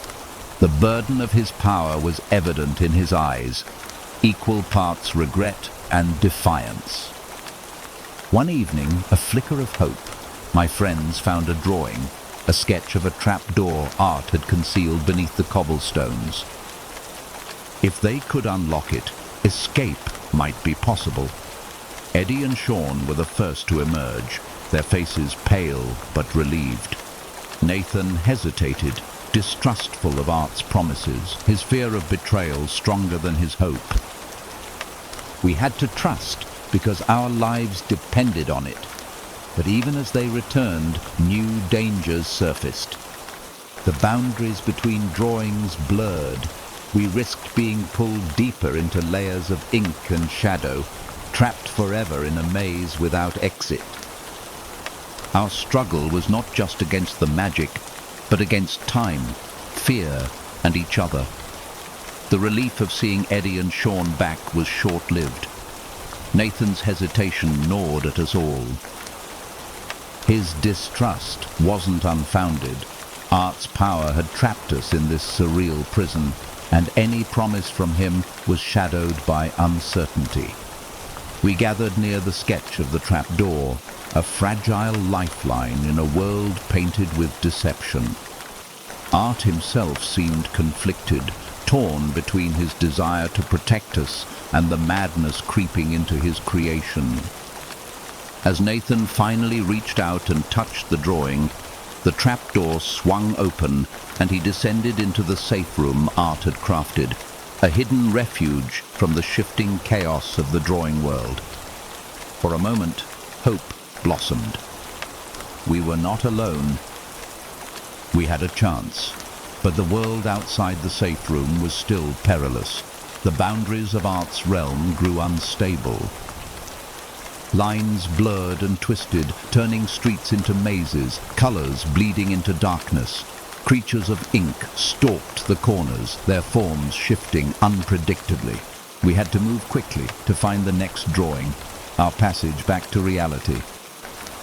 Each step felt heavier, as if the drawing itself resisted our escape. Fear whispered that any wrong move would condemn us to eternal imprisonment, lost among endless layers of paint and paper. Art, despite his wounds and guilt, became our reluctant guide. His knowledge of the realm's secrets was invaluable, but his magic was unpredictable. He could conjure pathways or close doors with a flick of his brush, but each act drained him further. His eyes told stories of loneliness and regret. This world was his masterpiece and his cage.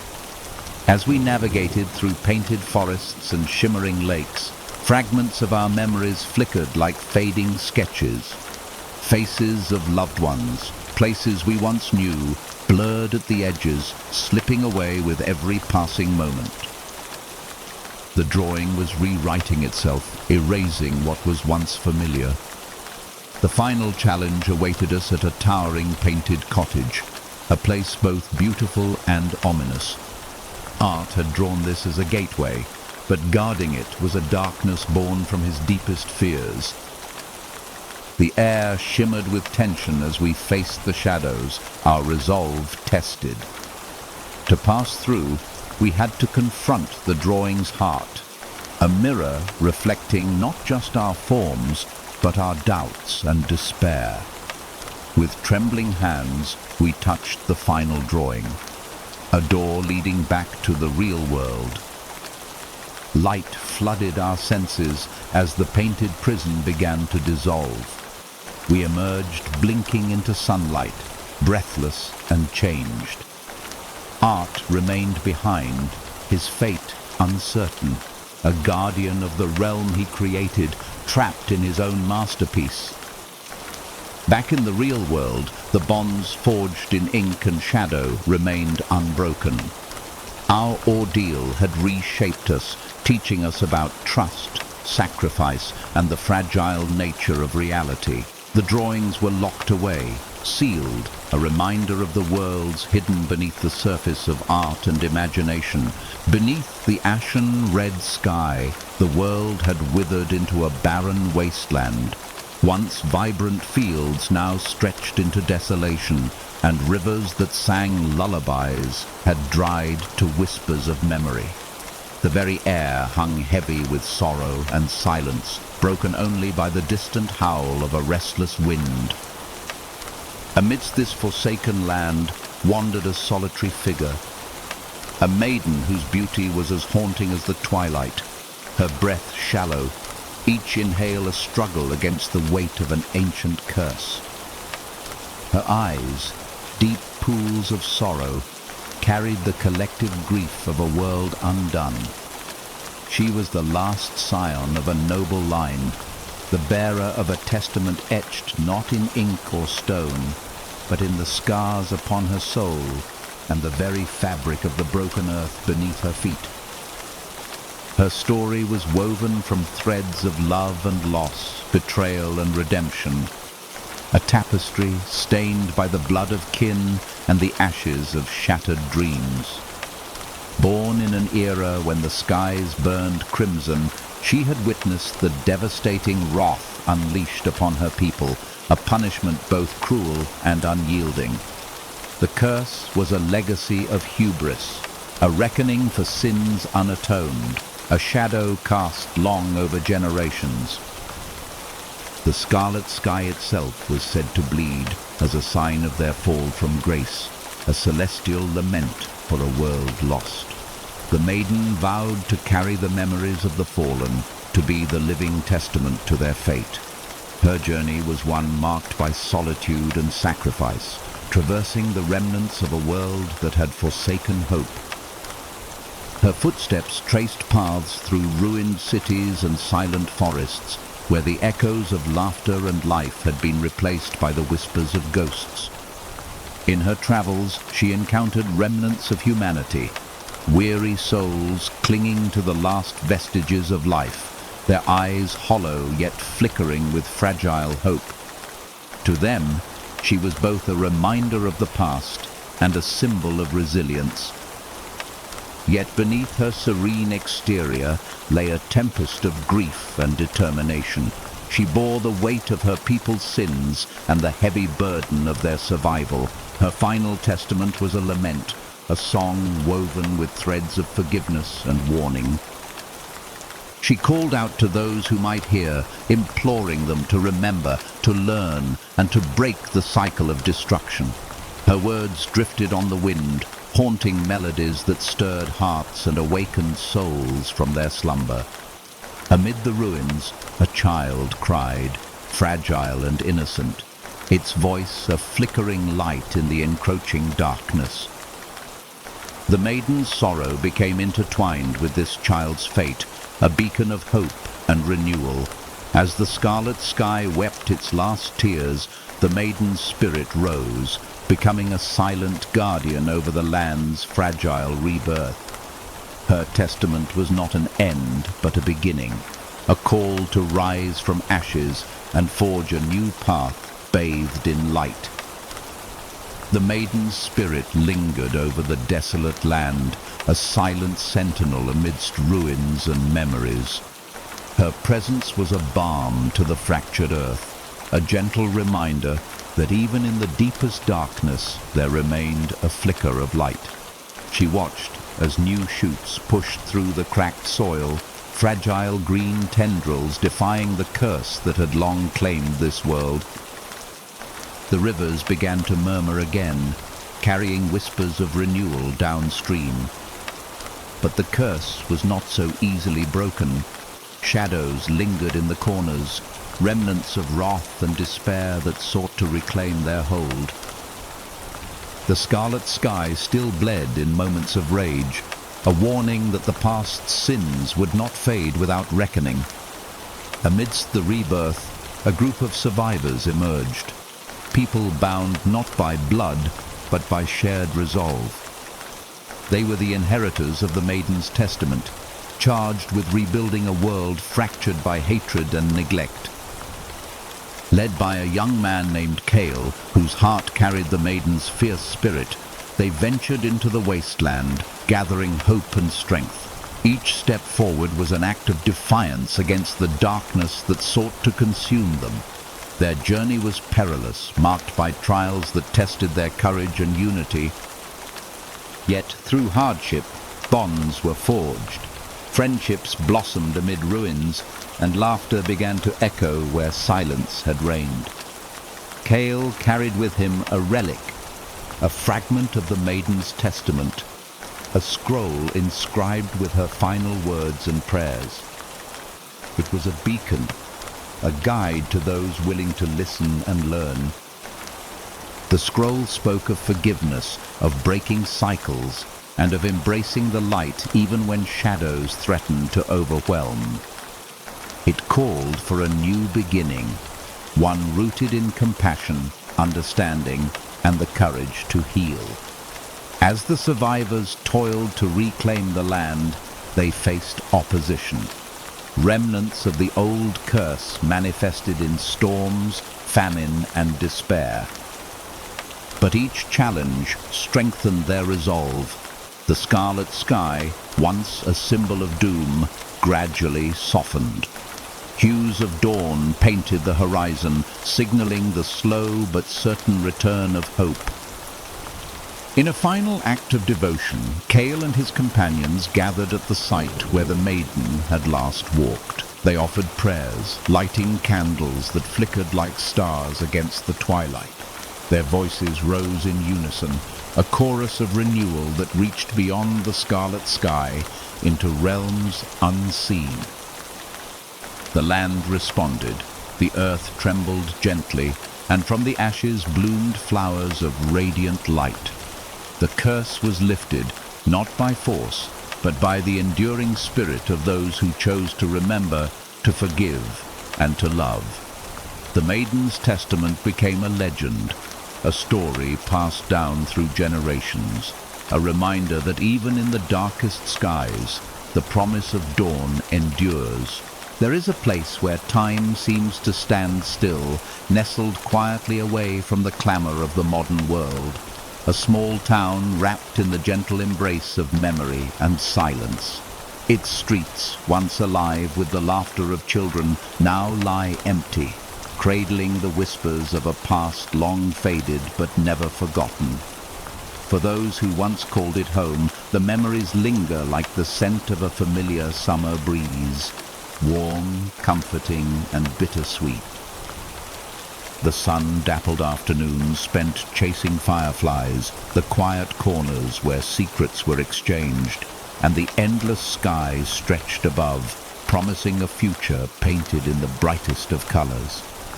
I remember the faces, friends whose names I still hold close, like treasured keepsakes tucked away in a worn journal. We gathered beneath the sprawling branches of the ancient oak tree that stood sentinel at the town's heart, sharing dreams too big for our small world. Our laughter echoed through the streets, a chorus of innocence and hope. Our games were simple: marbles, hopscotch, and hide and seek. Yet within those moments we built universes rich with adventure and magic. But beneath the surface of those carefree days, the town held its own stories, the quiet shadows that followed every joy. Loss whispered in the autumn leaves, and the inevitable passage of time cast long, slow shadows across our childhood. We were young then, blissfully unaware of the changes looming on the horizon, unprepared for the bittersweet goodbyes that would come with growing up. The old cinema, where we first saw flickering images dance across the screen, held a special place in our hearts. The ice cream parlor, with its sweet scents and colorful cones, was a summer refuge. The corner store, its shelves brimming with candies and small treasures, was a wonderland for our eager eyes. Each of these places held echoes of laughter, of stolen moments, of lives intertwined in the tapestry of the town. As the years wore on, the town began to change. Families moved away, storefronts closed their doors, and the vibrant heartbeat of the community slowed to a whisper. The streets grew quiet, the buildings weathered by time and neglect, becoming relics of a life once vibrant. Walking those empty streets now, I feel the weight of absence, the ghosts of a childhood that slipped through my fingers like autumn leaves. The hollow echoes remind me that though places may fade, memories persist, resilient and alive in the corners of the heart. The oak tree still stands, its gnarled branches reaching toward the sky, a silent witness to the passage of time. Beneath it, I sit and close my eyes, letting the echoes wash over me. The laughter, the tears, the stories of a forgotten town that shaped who I am. Though the town may be lost to the world, its spirit lives on within me, a treasure of echoes that time cannot erase. The years had passed like a river flowing quietly beneath the bridge of my memories, carrying fragments of that forgotten town downstream, where they shimmered and dissolved in the currents of time. Yet, no matter how far I traveled or how many faces I met, the echoes of that childhood, the laughter, the friendships, the simple moments of joy, remained etched within me, as vivid and alive as the day they were born. Sometimes I found myself walking the worn paths of that town in my mind, tracing the steps I once took as a child, the scent of freshly cut grass, the rustle of leaves beneath my feet, the distant call of a bird, all painted a tapestry of belonging. In my dreams, the old cinema's marquee still flickered, and the sweet aroma of the ice cream parlor beckoned me back to summers filled with sun and friendship. But memory is a double-edged sword. Alongside warmth and joy, it carried shadows, moments of sorrow, of innocence lost, of dreams deferred. I recalled the friends who moved away, the faces that faded, and the silent spaces left behind in the places we once called ours. The town was no longer a place on any map, but it lived in the quiet corners of my heart. Returning there once, I walked through the empty streets beneath a pale autumn sun. The buildings stood silent, their windows darkened like eyes closed in sleep. The old oak tree, our childhood sanctuary, still bore witness to time's passage. Its branches, now heavier and more twisted, reached out as if to embrace the memories it cradled. I sat beneath its boughs, feeling the pulse of the past mingle with the present. In that stillness, I was reminded that memories are not merely relics, but living parts of us. They shape who we are, guide who we become, and connect us to those who walk beside us. Though the town had faded into silence, its echoes remained, in laughter carried on the wind, in stories told around fires, in hearts that still beat with the rhythm of home. As twilight fell, I whispered a silent thank you to the place that had given me so much, for in its quiet streets and forgotten corners, I found the roots of my being. The town may be gone, but its spirit endures, a timeless echo of childhood and the enduring power of memory. The old hospital stood as a monument to forgotten times, its towering silhouette etched against a pale, ghostly moon. Vines crept up its crumbling walls like skeletal fingers, and broken windows stared blankly into the night, windows to a past steeped in sorrow and secrets. For decades, the building had been abandoned, left to rot as the city's heartbeat moved elsewhere.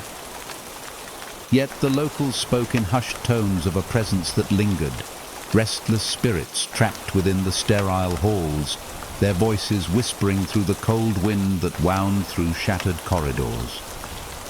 Drawn by these tales, I arrived on a chilly autumn evening. The air was thick with anticipation, the silence unsettling as I approached the rusted gates and stepped into the shadowed grounds. Inside, the hospital was a labyrinthine maze of decay. Long corridors stretched endlessly, lined with peeling paint, rusted rails, and medical equipment long past its prime. The scent of mildew and dust filled the air, mingling with something colder, more intangible. My footsteps echoed hollowly as I moved deeper into the building. In the dim light, I noticed remnants of lives once lived. A child's worn teddy bear resting on a dusty windowsill, a nurse's torn diary abandoned on a cracked desk, a faded hospital gown draped over a broken chair. The deeper I ventured, the more the atmosphere thickened. Shadows pooled in corners and seemed to shift just beyond my sight. Strange sensations prickled along my skin. The brush of a cold breath, a whisper of movement, the faintest touch as if unseen hands reached out. In one forgotten ward, I spotted a faded black and white photograph pinned to a peeling wall.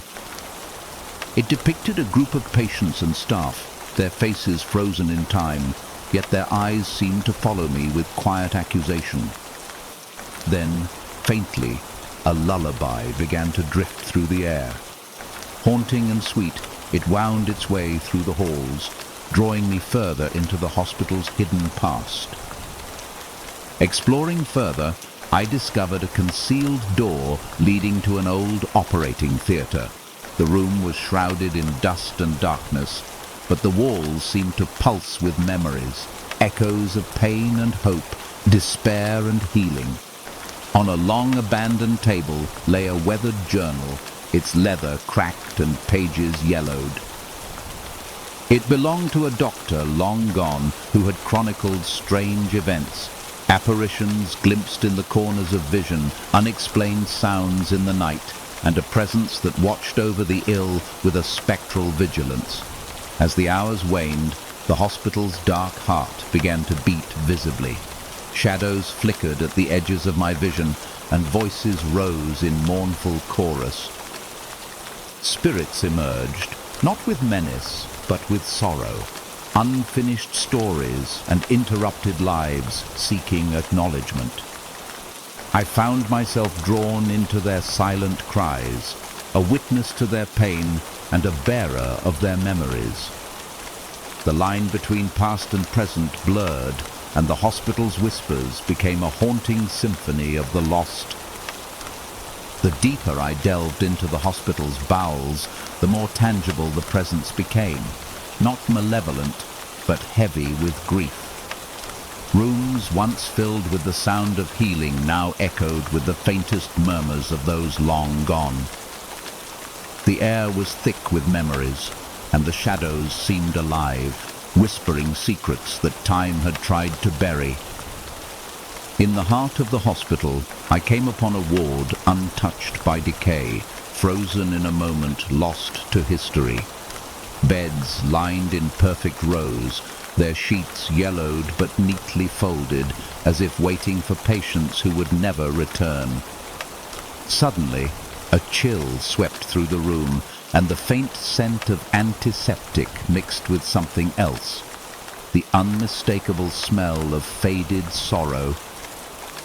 As I moved through the ward, a figure appeared at the far end, a woman in a nurse's uniform, her form translucent but unmistakably human. Her eyes, filled with both compassion and sorrow, met mine.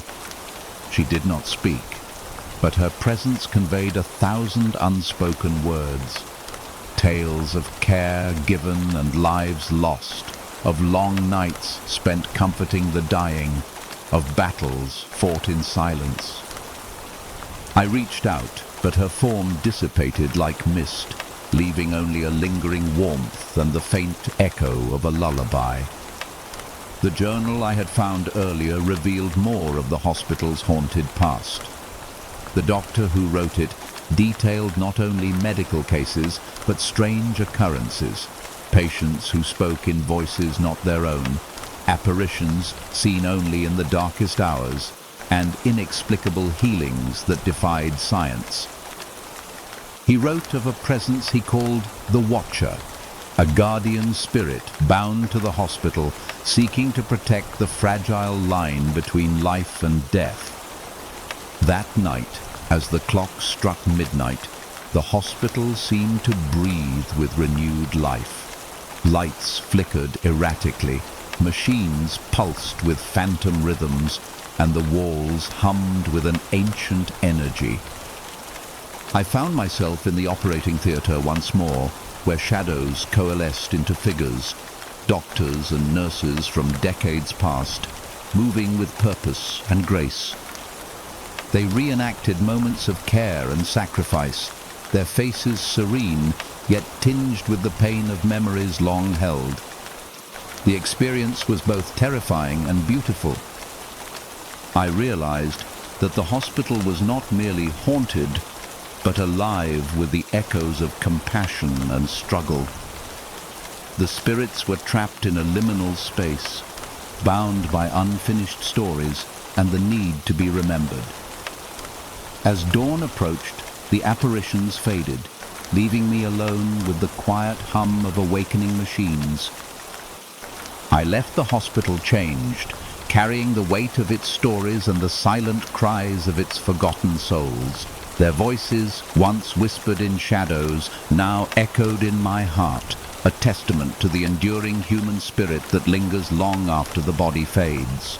Memory is a delicate thread, weaving the fabric of who we are, fragile enough to be torn by time's relentless passage, yet strong enough to hold the essence of our very existence.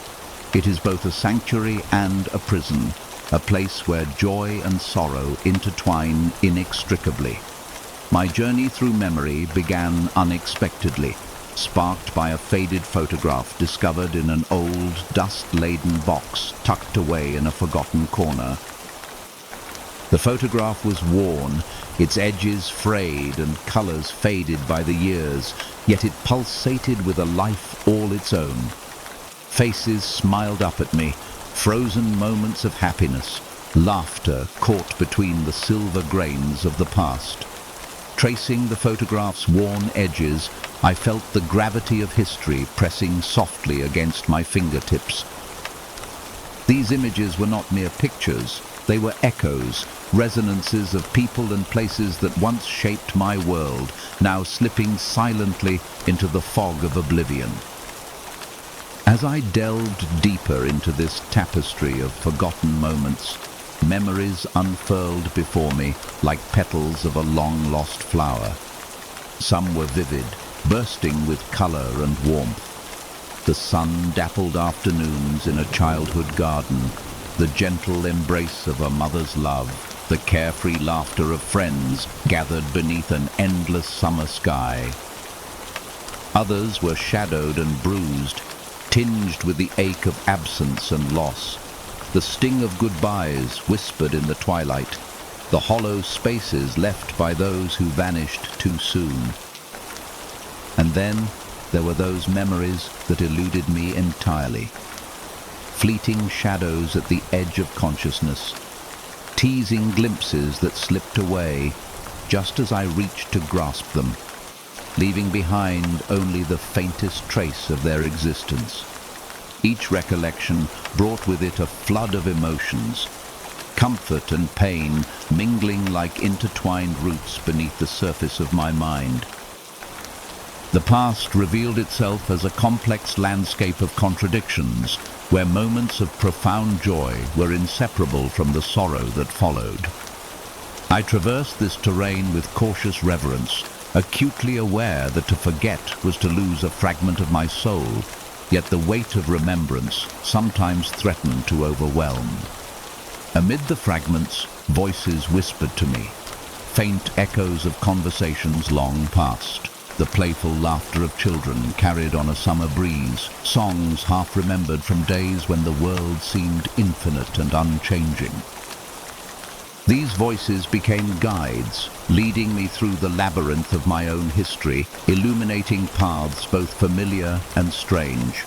This journey was not merely an act of recalling, but an endeavor to understand, to weave the scattered shards into a coherent tapestry that told the story of who I was, who I had been, and who I might yet become. It was a pilgrimage through the forgotten corridors of the mind, a voyage homeward through the mists of time and memory. As I ventured further into the recesses of my mind, the fragments of forgotten memories began to coalesce into a mosaic, imperfect yet beautiful in its complexity. Faces long blurred by time sharpened into clarity, places once visited rose vividly like painted landscapes, and emotions once buried stirred awake.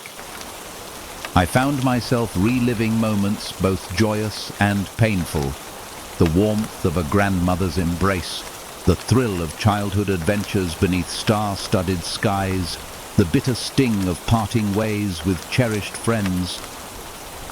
Each memory was a thread, weaving together the fabric of my identity. Yet not all memories were easy to face. Some carried shadows of regret, loss, and unanswered questions. I confronted those moments of vulnerability, the times I faltered, the words left unsaid, the chances I never took.